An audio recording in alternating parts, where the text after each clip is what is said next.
তরুণ উদ্যোক্তাদের ধারণাগুলোকে প্রতিযোগিতার মাধ্যমে জাতীয় পর্যায়ে প্রদর্শনের উদ্যোগ নেওয়ার জন্য সংশ্লিষ্টদের প্রতি নির্দেশ দিয়েছেন অন্তর্বর্তীকালীন সরকারের প্রধান উপদেষ্টা অধ্যাপক মোহাম্মদ ইউনূস। আজ ২৯তম আন্তর্জাতিক বাণিজ্য মেলার উদ্বোধনকালে তিনি এমন নির্দেশনা দেন। দেশের রপ্তানি আয় বাড়াতে পণ্যের পাশাপাশি সেবা খাতেও মনোযোগ দেওয়ার জন্য বিনিয়োগকারীদের প্রতি আহ্বান জানান ডক্টর ইউনূস। নজরানা চৌধুরীর রিপোর্ট। বছরের প্রথম দিন থেকেই শুরু হলো আন্তর্জাতিক বাণিজ্য মেলা। পূর্বাচলের বাংলাদেশ চায়না ফ্রেন্ডশিপ এক্সিবিশন সেন্টারে এই মেলার উদ্বোধন করেন প্রধান উপদেষ্টা অধ্যাপক মোহাম্মদ ইউনূস। ইংরেজি নববর্ষের শুভেচ্ছা জানাচ্ছি। রপ্তানি উন্নয়ন ব্যুরো এবং বাণিজ্য মন্ত্রণালয় মাসব্যাপী এই মেলার আয়োজন করছে। আয়োজক বাংলাদেশ ছাড়াও 7টি দেশের 11টি প্রতিষ্ঠান সহ মোট 361টি প্রতিষ্ঠান এই মেলায় নিজেদের পণ্য প্রদর্শন ও বিক্রি করবে।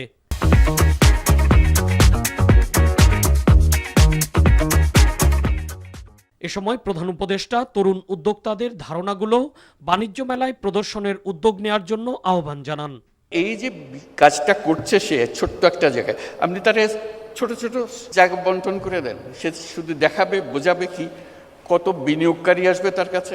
এই তো মেলার উদ্দেশ্য, যোগাযোগটা করে দেওয়া, খাপে খাপে মিলিয়ে দেওয়া। সেরকম ভাবে তরুণ তরুণীদের করতে পারি, বয়স্কদের করতে পারি। প্রতিযোগিতা হবে, প্রত্যেক উপজেলা থেকে 3 জন 4 জন যা আপনারা বিচার করেন আসবে, তাদের জায়গা পাবে, তাদের সমস্ত খরচ সরকার বহন করবে। এই মেলার প্রস্তুতি সারা বছর ধরে চলবে, জেলায় জেলায়, উপজেলায় উপজেলায় বাছাই করা কে ফাইনাল মেলাতে জায়গা পাবে, কার বুদ্ধি সবচেয়ে বেশি। দেশের রপ্তানি আয় বাড়ানোর জন্য সরকারের নেয়া নানা উদ্যোগের কথা তুলে ধরে ডক্টর ইউনূস পণ্যের বহুমুখীকরণের উপর গুরুত্ব আরোপ করেন। এ সময় তিনি ফার্নিচার পণ্যকে 2025 সালের জন্য বর্ষপণ্য হিসেবে ঘোষণা করেন।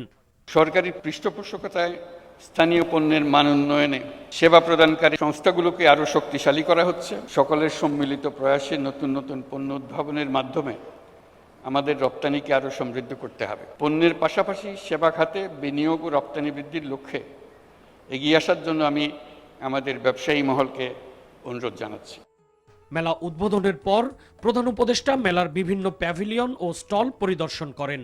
প্রতিদিন সকাল 10টা থেকে রাত 9টা এবং ছুটির দিন রাত 10টা পর্যন্ত এই মেলা চলবে।